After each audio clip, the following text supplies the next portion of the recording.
Welcome back to Chow Time Pods. Your host Red. I got videos today from Jay Reed. So this is my first time going to the movie theater since Oppenheimer, and it is true. There's not a lot of people that go to the movies. I mean, it's like showtime for every movie, and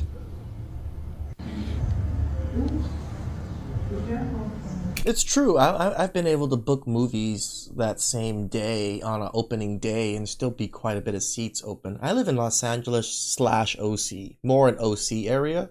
So that's a lot of moviegoers that used to come here, but a lot of our movie theaters are fucking dead. All of our AMCs, a lot of our Edwards, nobody goes to them anymore. Just the movie industry is gone. I'm nervous. The Trump. We love the Yep. Oh yeah.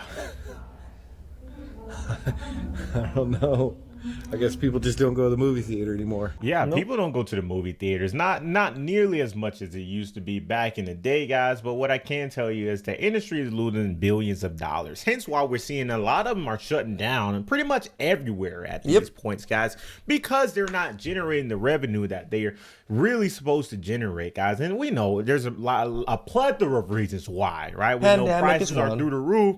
We know certain movies aren't as great as Prices of movies aren't that bad. When you go to matinee and things, it's still like $6 to go to a movie, and going to a decent movie with nice chairs, it's only about, I think, $10-11 or so, $12. I think that's pretty fair to go watch a movie. As others, the cost of living and many other facets of people's life. True. Like, there are many different reasons, but when we talk about the movie theater industry specifically, we're looking at billions of dollars in losses, right? Significantly reduced revenue since the pandemic, because we know during the pandemic, everything was shut down. You couldn't even step foot inside of some of these movie theaters because of some of the laws within some of the states, right? and then pandemic dropped. You had plummeting sales of 81% to 4.4 billion, and it had reached a high of 11 billion right before the pandemic, right? So AMC alone reported loss of almost $5 billion in 2020, right? So the continued slump continued into 2025, right? Revenue down 11% in the first quarter compared to the same period in 2024, and it's just going down every single day. And when we talk about theaters closing, right? Theaters are closing everywhere. Specifically, you got AMC, right? They just announced that they're going to be shutting more locations down in 2026. Yeah, I have one small one right next to my house, like a couple blocks away. It's like a miniature one. Yeah, barely anybody goes into it. I go to a bigger one, which is called Cinemark, a little bit further away because it has better seats, like more comfortable seats.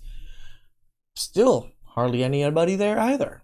Right, targeting about 10% of its locations that come up for lease renewal each year, as discussed in their 2025 report. So basically, as the renewals come, they're like, hey, we're not going to renew this lease this time, right? We're going to move on from this location and, transition to something else, I hope, or whatever the case is. Maybe shut the business down eventually. I have no idea what's their future plans, but what I can tell you is we can attribute a lot of this to digital streaming, right? You got massive platforms like Netflix, you got Amazon Prime, you got all these different. Well, also, Jay, a lot of these streaming services put the movies out directly on the streaming service and the theater at the same time, so it's competing with each other. So movie theaters are actually getting kind of squeezed out because of these streaming services. You're right. We're in a different age of time. The days of people taking, and yes, people do still go to the movies. Let's not act like nobody goes to the movies. Hey, I want to watch Super Mario World Galaxy or whatever. That one looks really good. I'm excited to watch that one. And then I'm super excited to watch Mortal Kombat. I really like the Mortal Kombat movies, like the last few ones. And this one, the Nick Cage, the actor for Nick Cage just looks the best. I love that guy anyways, and the story sounds pretty cool. But when you go to the movies and you have to pay for $20 popcorn, you have to pay for the ticket, which is already $20, and then No, I don't think tickets are $20. I've gone to movie theaters a decent amount this year because I enjoy movies. I have the Cinemark thing where they give me a free movie every month, so I just go and check out stuff. And I thought they're pretty decent prices, like $12, $16, depending on what day you go, as long as it's not a weekend, like prime time. So You got to pay for 2 people's tickets, maybe even a family of 5 potentially. You're talking about upwards of $250 for a movie theater. What? What are you talking about, Jay? It's not no $250 for a movie theater experience. It's maybe like $50. Buy a drink and bring some candy with you. You know, like, not that crazy.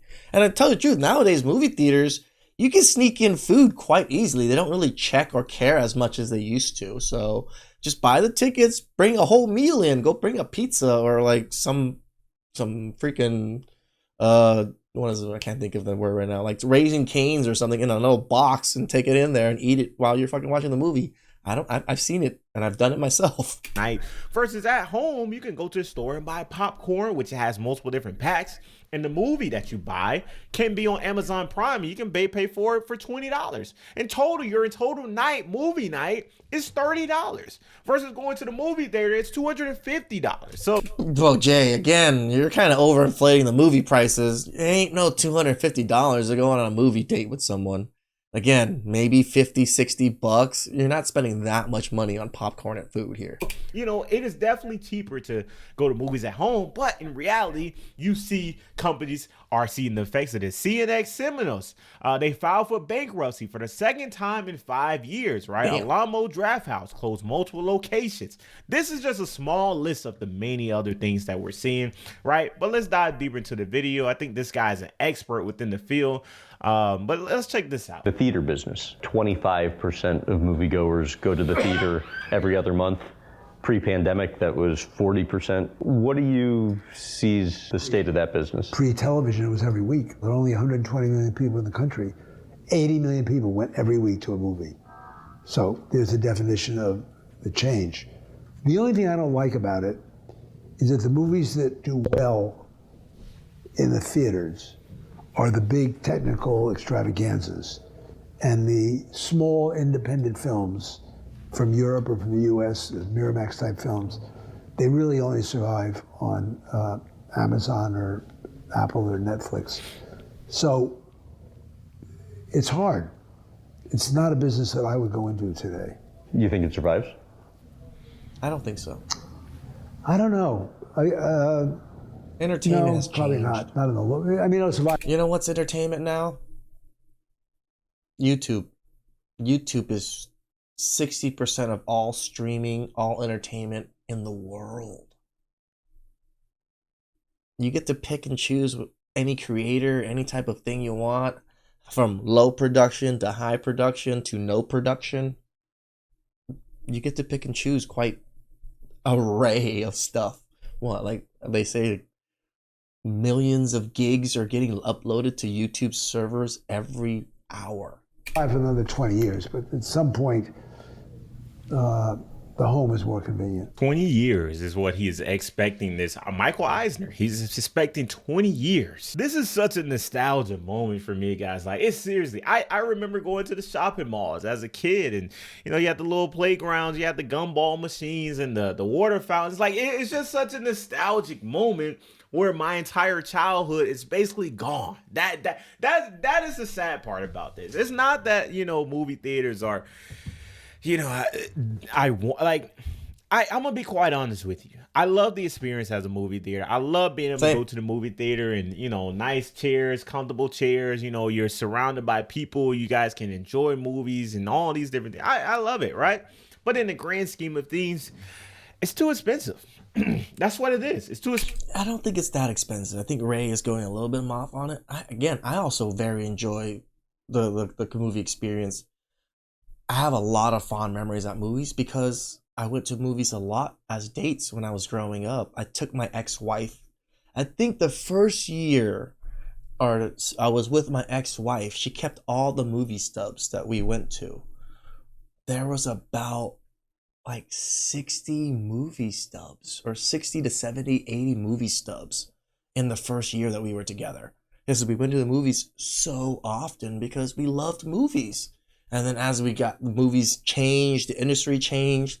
Now I go to a movie just to go because I got free passes.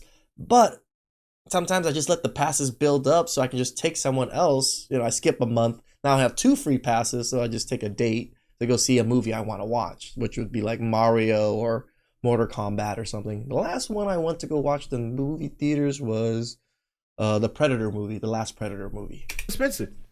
It's too expensive for the consumer. It's also too expensive for the owners because you also have higher leasing prices, right? A lot of these places. I mean, from 20 years ago, 30 years ago to now, yeah, the price difference is huge in leasing. Are getting their rent jacked up through the roof. We just saw an area, a movie theater in Atlanta, Georgia, right? Like in Midtown. It was called iPic. iPic was an amazing movie theater. Amazing. And they're still open right now, but they're shutting down. I think at the end of April, right? iPic, amazing. They have reclining seats. I think their tickets are pretty expensive, but at the same time, right? It's kind of reasonable when you compare it to everything else, like maybe $20 a ticket, whatever, right? iPic shutting down. You know, when you want to know why they're shutting down?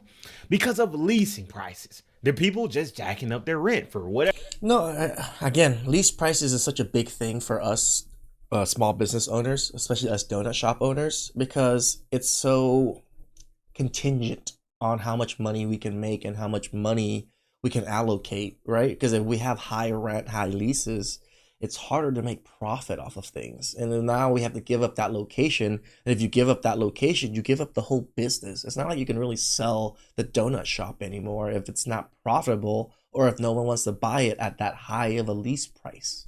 Whatever reason, maybe they're seeing higher property taxes. Maybe they're seeing higher, I don't know, evaluations around. I mean, it's just inflation. Remember, a lot of these places signed 30-year lease, 20-year leases back then. So when you think about 30 years ago prices of then to 30 years now, or to current prices now, yeah, those lease prices are going to jump and skyrocket because they stayed low the whole time. Around the area, maybe they see other companies are charging more. I have no idea, but this isn't just for movie theaters. It's also for, you know, stores, other places as well. But let's see this one last perspective on this, and you know, we'll round this video up. Let's check this out. So when I was in college, I took this film industry class, and we would talk all the time about how streaming is killing movie theaters, but I actually don't think it's the streaming. Tell me why I paid $90 to take me and my girlfriend to see Zootopia 2. Movie theaters are dying because they're... Shit, are they paying that much? My bad. Have I been talking shit on Jay for inflating the prices? $90? I don't spend that much going to the movies. I usually go eat beforehand and then maybe grab a drink and then I sneak in snacks. Or I'll sneak in a whole meal. They're too damn expensive. Each of our tickets, over $30. One regular popcorn and 2 regular drinks, also $30. Also, why don't they have a small? Why would I go back? And don't tell me to get the AMC A-list. I'm not gonna go 3 fucking times a week, guys. Yeah. I just wanna go like twice a month for less than $200. Mind you, I'm already paying for the streaming services that it's going to be on in a few weeks or month, God forbid. It might not be the same experience, but at least it's not costing me $100. Yeah, and that's the main perspective that everybody's gonna have in this video. Bad. I'm sure if I go to the comment section down below, I'm gonna see everybody's talking about the prices. I did not know that. Here it's like 12 to 16 bucks. Matinee prices are $6. So you go on a Tuesday or Tuesday deal, like on matinee, it's like $6 to go watch a movie, and you don't have to buy the popcorn and the drinks and stuff. I'm Asian. I don't usually pay overpriced popcorn and drinks. I'll just go buy a drink and then sneak it in. And they're being too greedy and all these different things. And that is 100% true. The prices is a significant portion of why I can understand. Movie theaters are dealing with the things that they're dealing with. That is a significant portion. I'm not going to be oblivious or, you know, act like I don't know why. The prices, it's insane. But there are other factors as well, right? You know, there's... Movies kind of suck nowadays. Now, that's probably one of the bigger factors too. All these different things we talked in this video. But yes, times are changing. Movie theaters are dealing with this. Like I said, shopping malls are dealing with this. Shopping malls, and there's specific things that we're seeing right now as well. They're the owners of these shopping malls. They are jacking up the leasing, which it's affecting the places, and hence why you see massive stores like Forever 21 that decide to, you know, shut down a lot of locations, but also transition to online shopping and all these different factors. So you factor in all these pieces. I talked to you guys last time about like the Westminster Mall. land that's so close to me in Garden Grove, Westminster area, yeah, it's completely dead. It's demolished now. They're going to build a whole new apartment complex and everything about it. But yeah, like it became empty for many years because they raised the rent and the lease up so high. So nobody was able to renew their leases. So they ended up just selling the whole land to a development company for developing condos and stuff or whatever. And that is showing a bigger picture of the changing of times of the United States of America. It's just sad. I think I'm holding on to the past. I wish I miss going into Target and you know, going to the popcorn machines, and you know, they had the you know, it's just nostalgia, you know, video games on display and all these different, like, times are changing much faster than we truly, you know, realize it. True. And the next couple of years truly may look completely different than what we see, especially when you implement a lot of things like AI and automation, and it just sucks, but that's just a part of life, evolution, and, you know, innovation, I guess, is what we're gonna. Times change, and with technology, life changes at a rapid pace, right? From the internet to now, which has only been about, like, what, a solid 20, 30 years? Well, I say solid 20, 25 years that the internet has been, like, masked. Look at the difference in life from just that 25 years. Can you imagine? We don't have flying cars yet, but hopefully we're getting there soon. Please like, subscribe, comment down below. I really appreciate that, and catch you guys next time. Ciao.